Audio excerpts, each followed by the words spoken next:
going up into the Great Pyramids, that experience was awesome. And you go up into the Grand Gallery, you're talking about 155 feet and over 28 feet high. Even though you go into the northeast side of the equilateral plane of the pyramid, that entrance that you go into is not the original entrance. That was the entrance at Makmoon. Okay, here is a Arab who actually plundered, okay, into the pyramid. So that hole that is there now is actually the plunder entrance and going up into the Grand Gallery. So as you go up that 155 feet, walk up in as the King's Chamber, or the Kaaba Chamber. That's where the spirit and the soul of the Sultan, as we call King today, where his spirit is able to, or his Sahu, or his spiritual astral body is able to make that spiritual journey into the afterlife that our ancestors saw with various constellations, like the constellation of Orion that represented the spiritual father, and the spiritual father in what is known as the Zeptepi, or the first time of creation, where our ancestors saw that it was through this spiritual father called Asar, that the Greeks called Cyrus, that the king would be born again. So again, it had various alignments, okay, with various celestial bodies. As I mentioned earlier, they just didn't build monuments just to build them for no reason. It had a terrestrial and celestial connection. So when you look at the pyramids of Khufu, Khafra, and Menkaure, those are the three pyramids in the Giza Plateau that correspond with the three stars in Orion's belt, called Amentet, Alnilam, and Menteca. And you look at the three stars in Orion's belt called Alnilam and Amentet, those two stars are in a perfect alignment, whereas Menteca is out of alignment, and it corresponds perfectly with the Giza Plateau. So it shows a spiritual astral projection. Just like Ra-Horum Akhet, that grand colossal statue corresponds with the rising of the constellation of Leo in the meridian. With the constellation of the rising of Leo in the meridian, symbolically, here we see that Haru, who's a personification of the sun, symbolizes that he's going back to his father, that is Asar.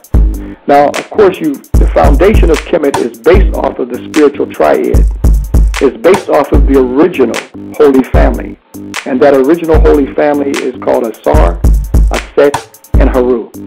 So to keep their spiritual story for eternity, they put it into the movement of the celestial body, because the celestial body is not going to change its course. So that's why Haru represented the personification of the sun. Now Haru represents Asar on earth. And we have to go back to the earliest spiritual immaculate conception of how Haru even came to this earth. He came through this earth through an immaculate conception, through a virgin birth of his mother Aset. Now, someone may hear this for the first time. It may be shocking, but here we see the prototype of the holy birth story. The greatest heroes, as I spoke of, was Haru. As I said, that Haru was born of a holy birth from his mother Aset. They took that story and it became personified in astrotheology, meaning that there were stories that were taken, that they fixed with the heavens, because the stars would, or the sun as well as the stars, would have various events through the celestial body, meaning that when the sun comes into the constellation of the Virgo, meaning the Virgin, symbolically, our ancestors saw as the sun continued all the way down to the Tropic of Capricorn, which is the winter solstice, they saw the sun would be born again. And symbolically, it was Virgo, the Virgin, that symbolizes a set, symbolizing this giving birth to the sun. And how they could tell, how we see now is the connection with the celestial body, with the star system, Sebel-Siptah. Sebel-Siptah, we know it in the Western world today as Ceres, as the Greeks would call Sophis.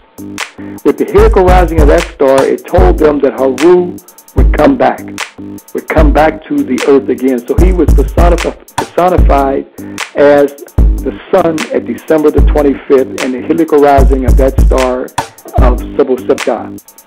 If we look at the Yule tide, it literally means the birth of the sun.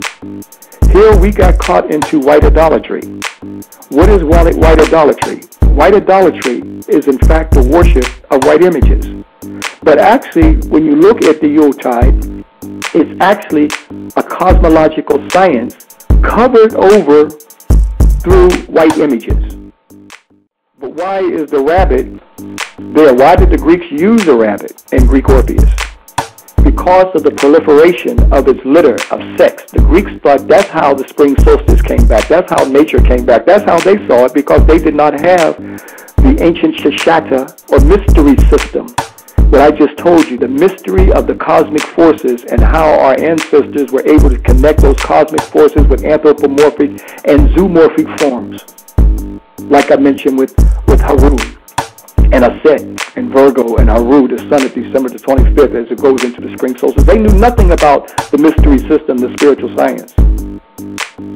So that's why they hooked it up with this sex holiday, because they thought through fornication and having a lot of sex and fornication, they would get a pregnant rabbit, because they thought that's how life came back. The Greek women, females, they would take off all their clothes and paint themselves, and they would run and hide.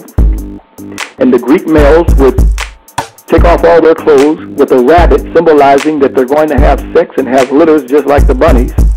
And they would find her through this Easter, as I refer to as leg hunt, is today called egg hunt. And through all this fornication, they thought that's how life came back. It's played out still today to keep us away from the mystery system of the cosmological science that's taking place, because we give our children eggs and they paint it. We go hide the egg and they have to go hunt for the egg. That is nothing but the female Greek woman going out and hiding so the male Greek man can go and find her. So that's why you have the egg symbolizing the Greek female and the rabbit in the basket. So the Playboy bunny and the Easter bunny are one and the same thing. But when we understand the cosmological order of these things, we can find that the Shashata African spiritual mystery system is still tied in things in the Bible.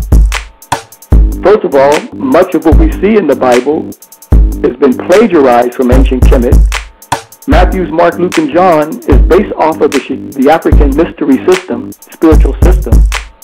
But when you look at the symbolism of the churches, and we see the big circle on the churches, and you see 12 circles inside of the larger circle, symbolizing the sun going through the constellation of the 12 months of the year.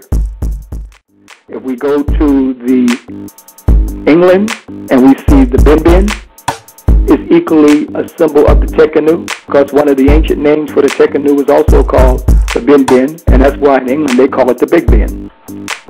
But back to the city, the holy city of Aktu. This city was so sacred that, as I mentioned, all the Sutan kings saw that they would have a rebirth and a resurrection like their spiritual father Asar. And in that, this city was known for the great mystery play. What is the mystery play? The mystery play was based off of the birth, death, and resurrection of Asar.